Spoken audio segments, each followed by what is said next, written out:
Hello Leo, Sun, Moon, Rising, and Venus signs. Kamusta kayo? Sana po nasa mabuti kayong kalagayan. Welcome back po sa Star Tarot. At kung bago kayo rito, welcome din po kayo. Please subscribe, like, share my videos, and leave me a comment po kung nakaresonate kayo. Thank you. So, tignan natin kung anong mga messages para kay Leo. We have new arrival, no? So, merong dadating. Merong papasok na na swerte sa inyo. Merong papasok na opportunity sa inyo. Maaari din ang iba sa inyo baka merong paparating na baby. Maybe baka manganganak ka na or yung person mo or if not, no, kapamilya, kapamilya. Siguro baka merong manganganak na no, sa inyong mga kapamilya. Kaya yun, there is a new arrival. So this is a new beginning, no? Pwede rin na yung new beginning na to could be bagong relationship, siguro magkakaroon kayo ng bagong trabaho, bagong pagkakakitaan, maaaring meron kayong bagong income stream that you're going to embrace right now. So, it could be anything. Okay? But yes, this is an exciting period in your life kasi syempre, kapag merong bago na nangyayari or bagong dumadating sa buhay, di ba nai-excite tayo? So, kaya pa pwedeng ma-excite ka dyan. So, we have a soulmate, past life, true love. Wow. So, maaari na makilala mo na ngayon ang inyong soulmate or yung true love mo. Baka makilala mo ngayon or kung hindi man, baka yung kasama mo na ngayon sa buhay, baka marirealize mo na parang siya ang soulmate ko. Parang siya na yung true love ko. 'Di ba? Sa minsan, 'di ba, sa lalo-lalo kasi hindi mo talaga makikilala pa ng mabuti yung tao kung hindi mo nakakasama na sa araw-araw under one roof, 'di ba? Iba talaga, no, yung pagkakaano mo. Iba yung pagkikilala mo, no, na magaganap kapag you are living together and under one roof. So, doon mo mas makikilala yung isang tao. Kaya maaari, no, na ngayon napapansin mo o nararamdaman mo o nare-realize mo no, yung kasama mo sa buhay, siya na nga, no, yung inyong true love. Siya na nga yung inyong soulmate. No? Yung ganon. So, you also have Gemini, Libra, Aquarius. These are air signs. So, maaari na you are going to be dealing with air signs around this time or pwede rin, no, na yung true love mo na to is an air sign. Pwedeng ganun. Or, pwede rin, no, sa chart mo, sa natal chart mo, baka meron kang Gemini, Libra, or Aquarius din sign somewhere. Maybe yung rising sign mo, yung moon sign mo, yung Venus sign mo, maaaring mga air signs, no? So, by the way, maraming salamat for subscribing. And if you haven't subscribed yet, subscribe na kayo. And also, maraming salamat din for not skipping the ads. Malaking bagay po yun sa akin. And also, kung gusto po ninyo na mag-join sa membership, just click the join button po sa baba ng video. Okay? Salamat! So, we have come to the edge. Ayan. So, come to the edge with the new arrival energy. So, parang halos naka-align sila sa isa't isa kasi si come to the edge is also a new beginning energy. 'Di ba? You are ready to take the leap of faith dito. Mag-take risk ka. You're ready to take risk. You're ready to take an adventure.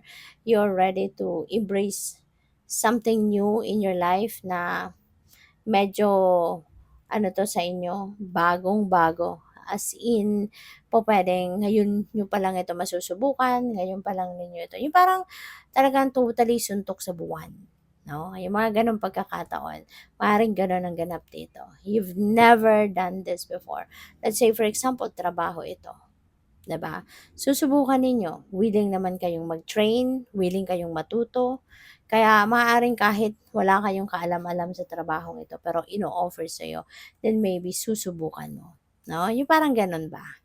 So, good luck. So, we have the fates. Ayan. So, feeling ko dito masaya ka, 'no? Masaya ka, excited ka sa mga nangyayari. Maaari, 'no, na yung true love mo na 'to, maaaring talaga masasabi mo na siya na talaga, 'no? Parang kaya ka excited, kaya ka ano, kasi alam mong ito na 'yon, 'no? Ito na 'yon, ito na yung ano ko, ito na yung fate ko, 'no? Maaaring siya na yung talagang gusto kong makasama, kaya maaaring kinikilig ka, natutuwa ka, yung gano'n. So, we have message in a bottle. Kung pwedeng meron ditong mga sulat, tawag, text, or kung ano pa man na pamamaraan ng communication and correspondence ang paparating sa inyo. Pwedeng manggagaling yan sa isang air sign na nasulat or kung ano mang communication. Okay? Pwede rin na this is divine guidance para sa'yo. So, maganda rin na pakinggan mo or mag-pay attention kayo sa mga intuitive messages and intuitive nudges na maaaring matanggap mo, marinig mo, or makuha mo because those are messages from the divine. Those are messages um, from your spirit team. Okay? Maaari na nagdadasal ka. Maybe you're asking for a sign. Maybe you're asking for um, maybe you're asking for a sign, maybe you're asking for go signal, confirmation, mga ganon. And baka, eto na yon, papadalhan ka na ng divine universe ng intuitive messages, nudges, pwedeng vision, pwedeng omen, signs, no, synchronicities, o pwedeng ganon. Kaya, pay attention to those things. Okay? At saka yung intuition ninyo, pakinggan ninyo. Kasi yung mga messages na nakukuha natin dyan, no, yun ay talagang guidance para sa atin. It could be sagot sa mga dasal mo, no, sa request mo. So, we have Six of Cups. See, Six of Cups, this is beautiful energy kasi merong suporta. And ang naririnig ko, family. So, pwedeng sa ngayon, kailangan mo ng suporta ng pamilya and nandiyan sila. Maswerte ka kasi kapag kailangan mo ng tulong ng pamilya, kailangan mo ng guidance, kailangan mo ng um, suporta nila, nandiyan sila.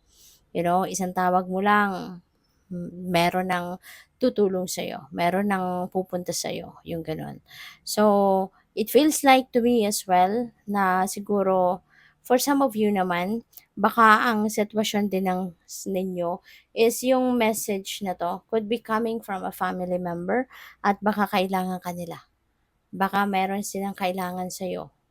'Di ba? Pupuwedeng merong kailangan sa iyong impormasyon, pupuwedeng may itatanong sa'yo, pupuwede rin na kailangan nila yung physical mong tulong, kailangan nila yung presensya mo. So, depende sa inyong sitwasyon, okay?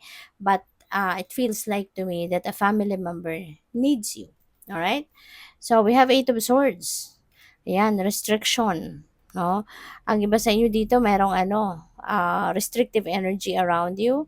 Maaaring you are not free, no?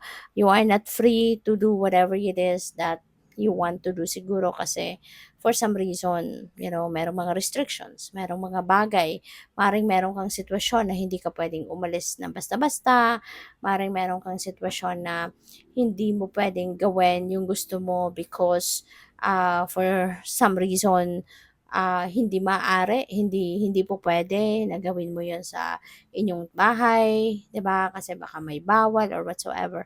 So there is restrictive energy around you. Okay? Kaya maaaring 'yun ang isa sa mga hindrance, no? Kung bakit you are not free to do whatever it is that you want to do. Okay? So, we have 10 of Wands. At maaaring nahihirapan ka na sa restrictive energy na ito. Pupuwedeng nakakaramdam ka na ng parang nahihirapan ka na, parang nabibigatan ka na, parang, alam mo yon, hindi ka na masaya. Maaaring hindi ka na masaya kasi nahihirapan ka na sa inyong sitwasyon. Maaaring gustong-gusto mo nang kumawala diyan, gusto mo nang umalis sa restrictive energy na 'yan, 'no? Pero kasi nga yun, nabibigatan ka na, nahihirapan ka na at hindi ka na komportable. Okay? So, good luck sa'yo. Thank you for watching Love and Light. Namaste.